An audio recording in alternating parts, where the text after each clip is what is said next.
ఈ తరం భారతం, న్యూఢిల్లీ, డిసెంబర్ 11. జల కాలుష్యానికి శాశ్వత పరిష్కారం అందించాలని కోరుతూ కేంద్ర జలశక్తి మంత్రివర్యులు సిఆర్ పాటిల్ను మల్కాజ్గిరి పార్లమెంటు సభ్యులు ఈటెల రాజేందర్ కలిసి వినతిపత్రం సమర్పించారు.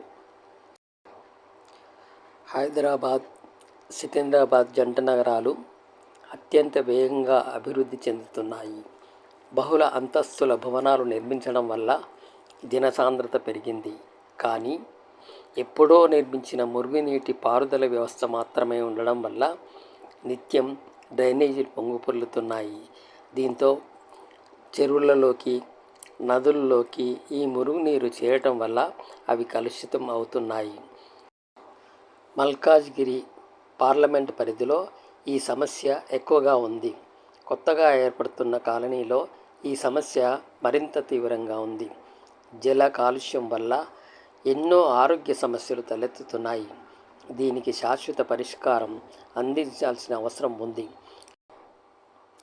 నేషనల్ రివర్ కన్జర్వేషన్ డైరెక్టరేట్ ద్వారా Hyderabad metro water works and sewerage బోర్డుకు 133.5 కోట్ల రూపాయల నిధులు మంజూరు చేయాలని ఆయన కోరారు.